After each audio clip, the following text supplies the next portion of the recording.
joining us today. I'm your host, Ben Chan, at the Organized Chaos Café podcast, where I hope we can talk about some leadership, some transformation, and help understand and contain a bit of today's craziness. Grab a seat and let's talk.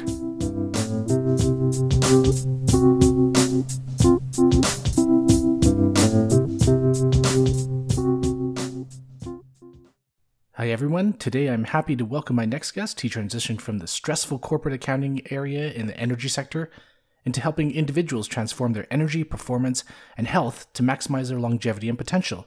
He's a father, course instructor, speaker, and researcher. I'd like to welcome Deepak Saini, the CEO and founder of Deepak Saini Health. Thanks for having me, Ben. I really appreciate the opportunity today. So what has been your journey from the corporate life into the health-focused coach? Sure. So I'm going to keep the story very short. People could always look it up online or if they want to know more. But essentially, I was always the chubby kid.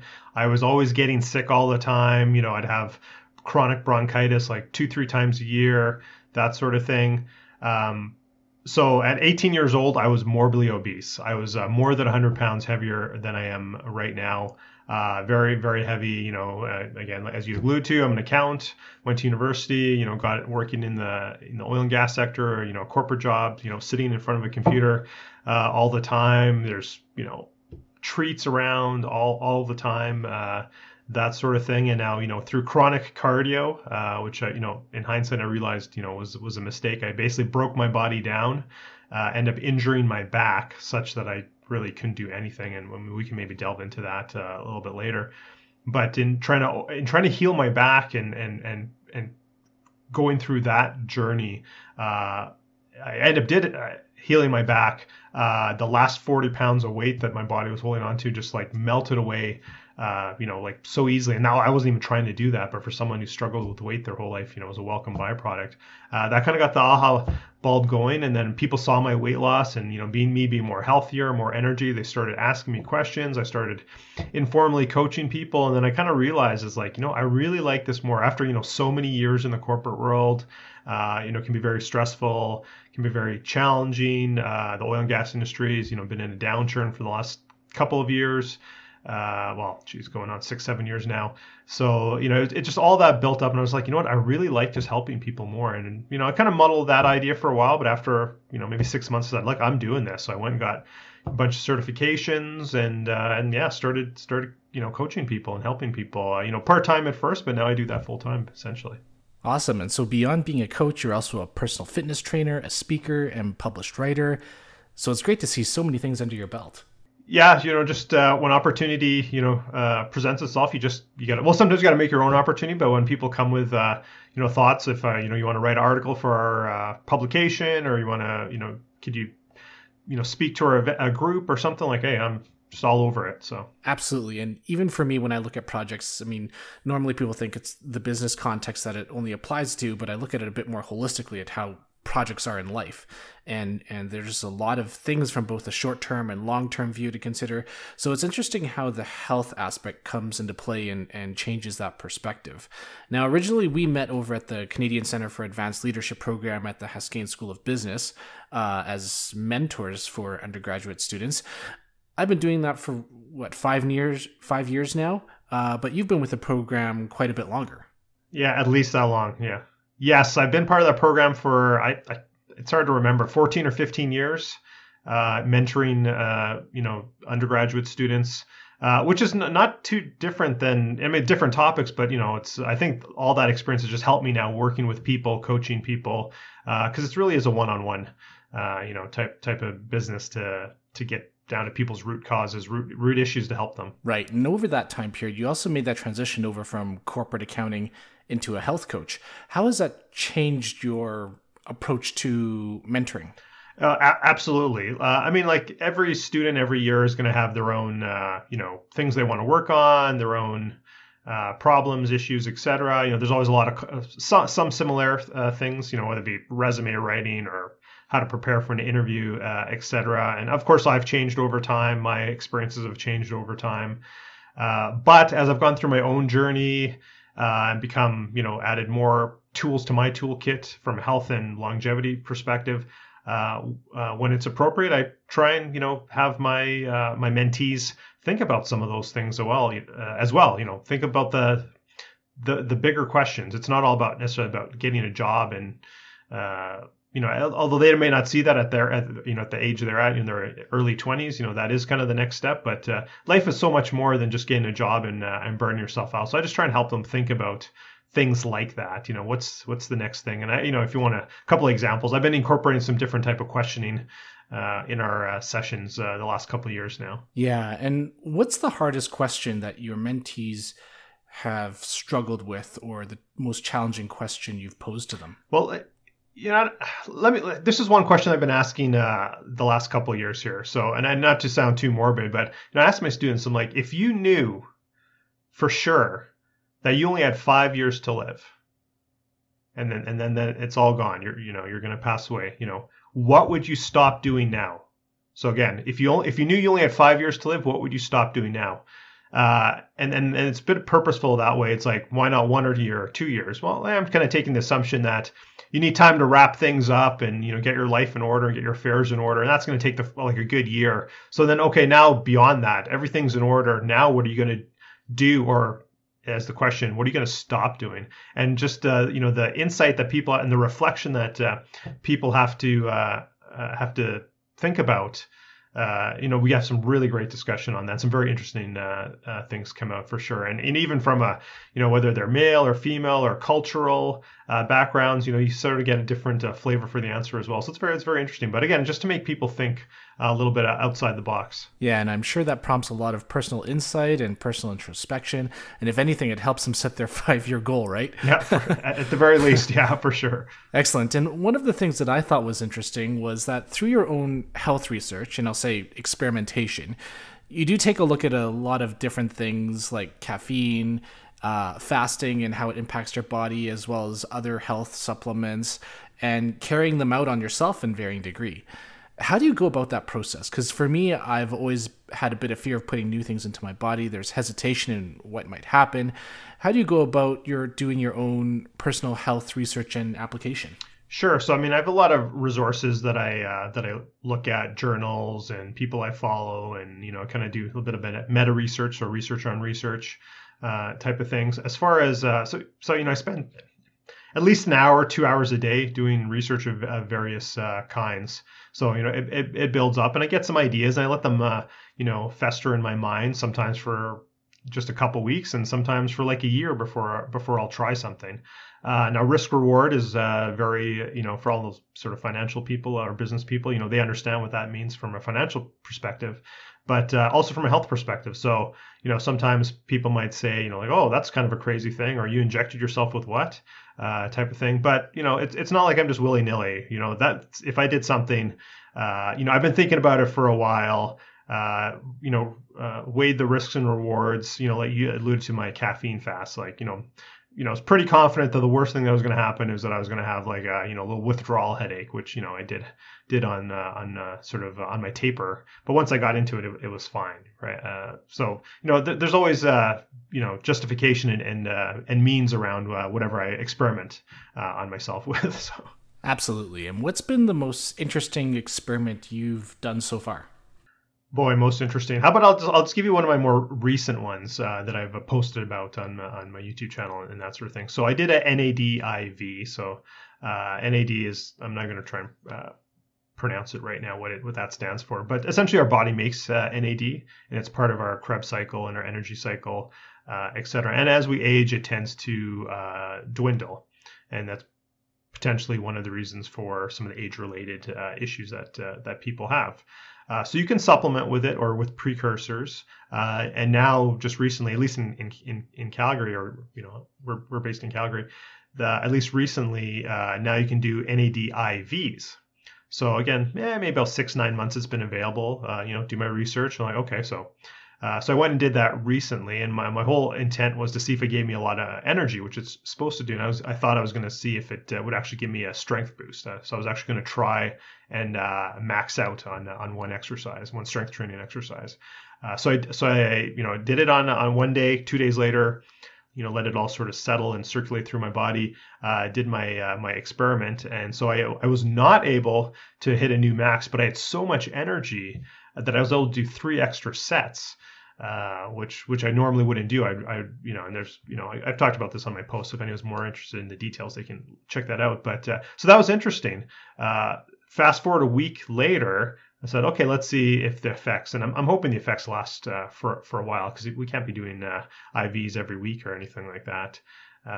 So just a week later, I tried hitting that max again, and I was able actually to hit the max, a new personal best, at least in the more recent years. So that was awesome. Had still more energy, did a couple extra sets. And what was actually the crazy thing is I had so much energy for 2 days after. Like I kind of usually work out only strength train 2 days a week. But that third day, which was normally would be a rest day or just a recovery day, light easy stuff, I was hauling around some heavy stuff around the house. I just had so much energy, and I actually ended up tweaking my back and pulling a muscle. So I kind of think it's kind of, and I'm almost recovered now. That was a few days ago, but just having so much energy, I was writing checks, so much cellular energy. I was writing checks that my physical body, couldn't cash, to use a cliche. So, that's just one recent example of an experiment. Great. Awesome. So it sounds like that it's made you super powered, but your body just couldn't quite handle it. Yeah, for sure. No, that's good. And I think in the health coaching piece, there's always been that area where you're moving from planning to execution. What's a process that you work through with your clients to get them to move from the motivation or the plans in the head to action on a coaching basis? Sure. So it always starts with, essentially a planning session, or even the first couple meetings is essentially planning. So, where are they at now? We try to get a lot of data, and it's very similar as you alluded to, as what a corporation would go through with project management or trying to implement some big project. So, up front, where are they at now? We need to get a baseline. What are their goals? Quite often, what their initial goal is ends up changing over time, or the biggest benefit at the end that they got was different than what their initial goal was. So we have that up front, and then of course we get into implementation phase, and we can only tackle so many things at once. We try and do some, at least my approach is trying to do some, maybe 2, 3, 4, 5 micro adjustments to their lifestyle at once, and then we can build on that and tweak as needed. So it's constantly tweaking, essentially every time I meet with my clients. And again, my program, or at least my masterclass program, is a very high touch, one-on-one type of program. So every time we get together, we're how are things going, and do we need to adjust? And okay, let's up the protein a little bit. Let's take it back. You're overtraining. Let's dial it back a bit. That sort of thing. So it's always adjusting all the way along the way. For the whole length of the program to get to their goals. And depending on what the person's goal is too, in the time we're working together. My masterclass program is a year-long program, but we might not get there, but we'll be well on our way. Just again, depends what the person's goals are. And have you ever had an instance where the person couldn't get past that and actually get into execution or action mode, or where there was motivation or something else impeding them from getting things done? Well, I've certainly had earlier on in my, let's call it my health coaching career, had clients where, we probably weren't a good fit, and I probably did a poor job of, let's call it vetting the client ahead of time, and they were not as successful as they could have been.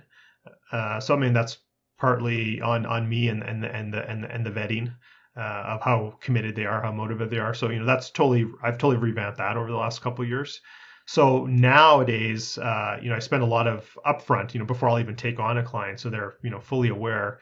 But that being said, once they come on, the first couple of weeks is really, we're all, we don't get too much. We touch on nutrition, we touch on sleep, again, all those 4 or 5 little things to start working on. But really, the first couple of weeks, first couple of months is all about this up here, is the mindset and the motivation. And I even try to get that out of them. What's their purpose? What's their why for whatever goal they're trying to get up front before we even solidify a relationship, before we even start working together. And then once we have that, and again, it could change over time, really hammer that home. Some example, I'll get an example. I had a client who was a grandmother, and and wanted to have more energy, wanted to be the cool grandma, wanted to be the fun grandma who gets to do stuff with all the grandkids. So that that's why she wanted to come with me. She wanted to lose a bit of weight, have more energy. that sort of thing. But it was really that longevity piece and like just having energy, being able to like get on the ground and crawl around with the grandkids, go for a walk, go for a bike ride, and that sort of thing. So, throughout the whole process, when there's a little bit slippage or, times are getting tough, it's like, and I have a bunch of, tricks up my sleeve to how to keep people motivated, but, just bring it back to that. Like, hey, did you refresh your memory on these things that we've talked about before? No, I didn't do. Okay. And then you get them back on track, because once they, once they know, excuse me, once they know what they want in here, then it's just making sure that this follows along. So just bringing it back to their heart or their purpose at all times. That's awesome, because it's the objective you want people to tie themselves to, right? And so even I know there's a large learning curve to sometimes taking on new initiatives. And even for myself, when I wanted to be healthier, and let's say, well, I'll use weight as my metric. There's things around less calories in and out, but I was taking protein and working out a bit more. And that probably prompted more muscle mass, but I get onto the scale and now I'm putting on more weight. Is there a lot of education that you have to do with your clients? Is there a large learning curve around the mindset or foundational info? There definitely is. I think, to take a step back, I think most people generally know what they need to do for their health. But it's sometimes that accountability, which is what a coach, provides for sure. There's a lot of, we have decades of, marketing and, misinformation and outside influences that, people have learned these things that are actually just myths. That never, maybe weren't good science to begin with, and we've certainly proven them wrong now, but they're just in our folklore, for the last 40 years. Or what have you. So there's definitely a learning curve, even in two ways. So one, it's just educating my clients of, again, everyone's going to be different what their goals are, and like I said, we got to tweak along the way, but just letting them know like that you're gonna, some of the things you thought before are actually not true, and this is, and let's give it a try, and we'll tweak along the way. We'll never go too deep. I'd rather get people move along slowly, because I find it's more sustainable, right? At the end of the year, for my masterclass clients, at the end of the year, they need to be able to just run with it, and they're good for the rest of their life, for the most part, that type of thing. So there's always a learning curve for them, and then even for myself, again, because everyone's different. So even though XYZ person is presents this way, this should work, but everyone's different. So okay, that's not working. We need to tweak it. Okay, we got to up the protein. We got to lower the protein. We got to add more carbs. We got to take carbs away. You're exercising too much. We need to dial that back. You need more recovery.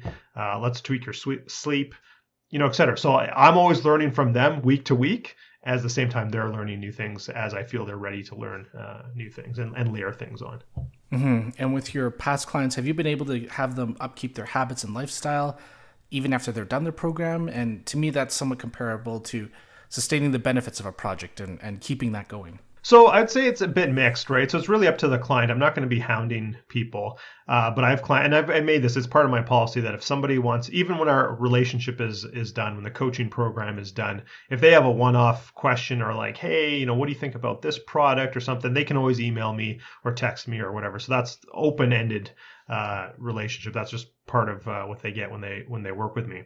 And that certainly happens. Some people don't. Sometimes I'll follow up when somebody pops in my mind. If somebody lives in a geographic location and something goes on, and I've had this in the past where there's been a hurricane in the States, and I'll like reach out to my clients like, hey, like I don't think that's too close to you, but just want to check you're okay. How are things going with the program? Blah blah blah. And they're like, oh yeah, things are going good. Maintaining, and I'm still having trouble with this, but I'm working on it. That type of thing. And then I have other clients who, they're really into everything and they want to learn more. So they certainly take advantage of that, that opportunity to, send me a quick email like, hey, what do you think about this? Or like, oh, I'd love to try that. Or I saw your post on this. Like, hey, could I try that too? And then like, okay, I'll facilitate them, maybe trying something that I'm doing at the same time. So that's a little bit of both. Great. And for you, what's your biggest takeaway in your journey right now? You've been focused on being a centenarian, reaching 100 years old. Minimum 100, yeah. A minimum 100 years old, at least, right? So what's been your biggest mindset that's been driving towards that? Sure. So from a mindset perspective, again, I alluded to it earlier, and certainly people could check out my backstory a little bit more if they wanted to. But when you've always struggled with weight your whole life, you've always, have these chronic infections, bronchitis, 2-3 times a year, anytime you make any sort of progress, from a training point of view, then you get sick and you can't do anything for weeks on end. You take a step back. It was always like 2 steps forward, 1 step back. You're in the corporate world, you're stressed out, you're trying to reach that next milestone, get that next promotion, whatever the case may be, that next carrot that's dangling. You tend to think long term, right? I'm just, if I could just make it to the end of the day, if I could just make it to Friday, if I could just get that next promotion, if I could just get this, if I could just get that, like if I could just retire, I'd be happy to retire at like, this freedom 55, but if I could just get, if I could retire by 60 or 65, and, like we have this short, we're always like focused on the short term things. No one thinks that long term. And I certainly was the same way, it's just like, exactly, just get to the weekend, get to the end of the day. I'm sore, whatever, like nice average life, whatever. But now after I came through my journey, and, I'm healthier now than I was as 18, 19, 20-year-old, which theoretically a male should be in their prime. I'm much more healthier now in so many facets. And then I started getting into the research and what have you. And I was like, why am I thinking so small? Why am I, thinking of this, mindset of scarcity? I need a mindset of abundance. And then once is that, and look at the science, I'm like, there's absolutely no reason why, I can't, be healthy, highly functioning, cognitive, physical, spiritual, everything well into my 90s and into 100 plus, et cetera. So, it was a mind shift for me, and that's, and that's not for everyone for sure, but for those people who are, on that cusp or, think that way as well, then that's, those are the people who are drawn at least to my masterclass. Again, it's a year-long program all about longevity. Awesome. So there's a lot of good points you have there on just abundance and scarcity and keeping almost a strategic mindset on what does it look like long term rather than just what's happening the next few days, and how you can have your actions drive towards being just a little bit more consistent with that view. And yeah, if I could just make one more comment on that, I think there's a lot of, debate going on in the world about many things, climate change and this and that and the other thing. And I think if more people had a long-term view, I think they would make different decisions. Yes, I worked in oil and gas. Yes, I drive a, internal combustion car. All these things that would, be negative for the environment, et cetera, et cetera. But at the same time, it's like, I plan to be here for another 60 years.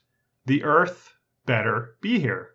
So yes, I drive a car, but at the same time, I do other things on the other hand to try and minimize my carbon footprint, my environmental footprint, and there's much more to the environment than just climate change as well, right? There's what are we polluting the oceans, polluting our crops, et cetera. So, I think about these things and I try and vote with my dollar or, how I act for the long term. Because again, it's easy to do this or to, for today or tomorrow or next week, but you have to have a long-term view, at least that's the way I look at things. I need a long-term view because I plan to be on this earth for at least another 60 years. So it better be around and healthy.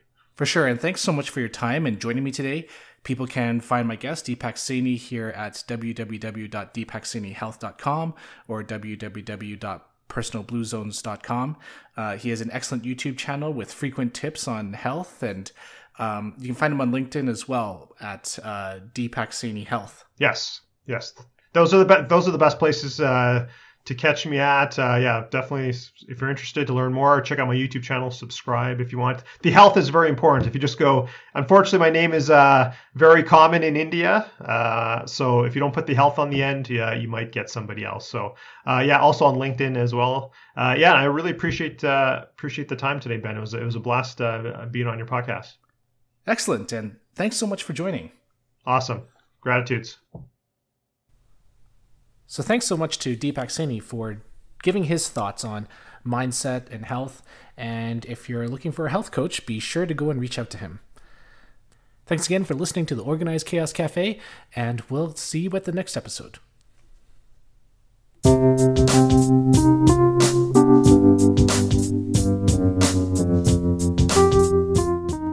Music is brought to you by Gabriella Shu. Go check her out at hillbrightmusic.com. Thanks again for listening to the Organized Chaos Cafe. This is brought to you by Climb Consulting. That's CLYMB. You can find us on Facebook, Instagram, and LinkedIn, or go to our website at www.climbconsulting.ca.